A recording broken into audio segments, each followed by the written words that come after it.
حبايبي، النهارده هنعمل طاجن بسله بالبطاطس. البطاطس دي مش نيه، احنا مشوحينها زي ما انتم شايفين كده، بس مش مستويه قوي، متحمره نص تحمير. ماشي. والبسله دي متفرزه، وطبعا دي الطماطم اللي احنا عملنا الفيديو بتاعها قبل كده، ارجعوا شوفوها على القناه. وده بهارات، فلفل، سكر، ملح، 3 ورقات لورا اهو. والبهارات دي على فكرة انا عاملاها في ايه على ايدينا، هنوريها لكم بعدين. وده بصل بس متفرز، مبشور، هو مبشور. وطبعا زيت. هنشوح البصلة، نشوح البصلة بس على النار، وبعدين تشويح خفيف خالص، وهنحط الصلصة دي. صلصة مستوية جامد، مش عصير، ده مستوية يعني، يا دوبك تقريبا وهتدخل على البسلة على طول. طاجن بسلة بالبطاطس نباتي 100% صيام، مفيهوش اي حاجة. يلا بينا. هناخد البصلة، هناخد شوية زيت،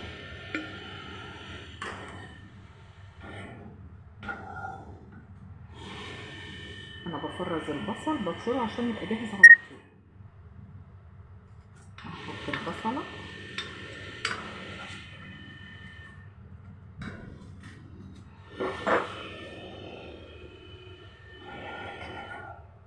هنحط ال3 ورقات لورا كده يتشوحوا تشويحة جميلة كده، بتديها نكهة جميلة، عشان مفيش لحمة ولا اي حاجة ولا شوربة ولا حاجة. احنا نعمل شوربة احنا بايدينا، وهتطلع اطعم كمان من الفطار.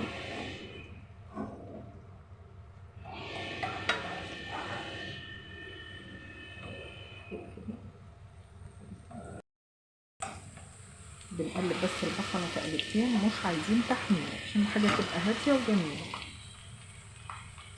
الصلصة اهي هتسيح، وهوريها لكم.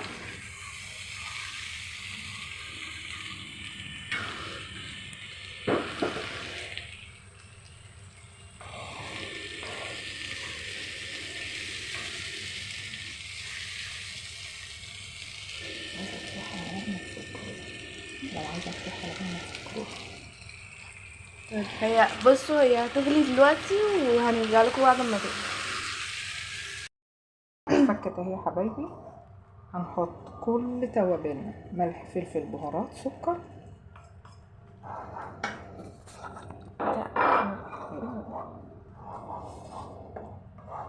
ماشي. وهنحط البسلة اللي متفرزة دي، انا عاملاها على ايدي، فرزها على ايدي. هي الفك دلوقتي، شوفوا خضرها، بصوا. اهم حاجة الخضار ده بقى في التفريز، متبقاش صفرا، خضرة كأنها لسه طازة. دي بقالها شهور في الفريزر تقريبا، يعني 2 3 او اكتر، مش فاكرة. هسيبها بس على ما البسلة تنزل. عايزة اقول لكم معلومة، البطاطس اكملناها متشوحة، مش هنحطها غير في الاخر خالص، يعني قبل ما تدخل الفرن نحطها. طب احنا هناكل بعد 3 4 ساعات وخلصنا، ما نحطش البطاطس خالص. احنا سوينا البسلة، نقفل عليها، وقبل ما ندخل الفرن نسخنها، نحط البطاطس ندخل في الفرن، يعني علشان ما تبوش مننا وتبوظ في البسلة، عشان تفضل الواحدة محتفظة بشكلها. هرجع لكم تاني عمل البسلة تفك، هوريها لكم بعد ما تغلي غلي.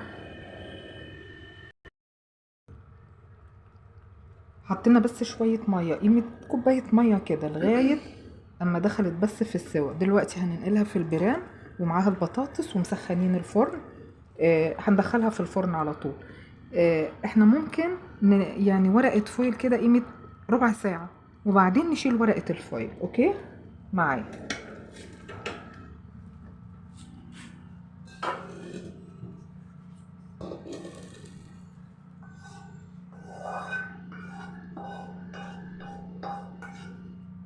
بصوا حبايبي، هنحط البطاطس، هي ممكن محتاجة بس شوية مية بسيط خالص، بس هيعجبكم قوي الطاجن ده، تحفة. اللي عاوز ياخد بطاطس هياخد حتتين بطاطس مع البسلة، واللي مش عايز هياخد البطاطس بس، البسلة سوري، البسلة بس. ثواني هضيف بس شوية مية.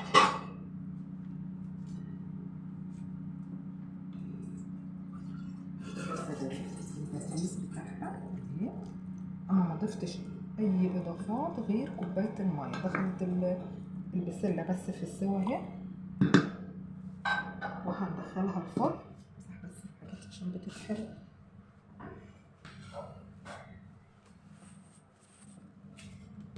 اظن هو بيتكلم عن نفسه، مع شويه رز تاكلوها بالعيش اللي بيحب العيش، ولا اي لحمه ولا اي شوربه، وريحتها تحفه، ريحتها تحفه. مش قادره اقول لكم، لو اقدر اوصل لكم على الريحه تجنن تجنن.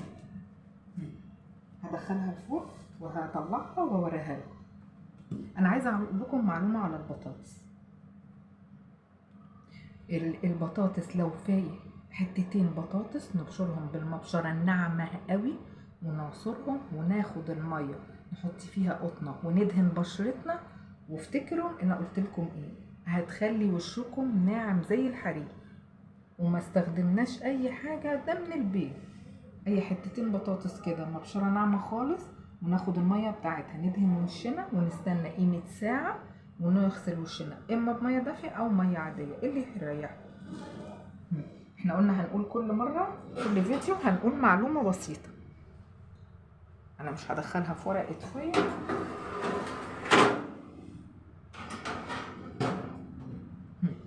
تابعوني وهنرجع تاني هوريها لكم. بصوا حبايب الصينيه تحفه، مش قادره امسكها حتى. لا شوفوا الجمال، متسبكه وزي الفل. ايه رايكم؟ يا ريت ما تنسونوش في اللايك والشير، وتابعوني على قناتي، وباي باي.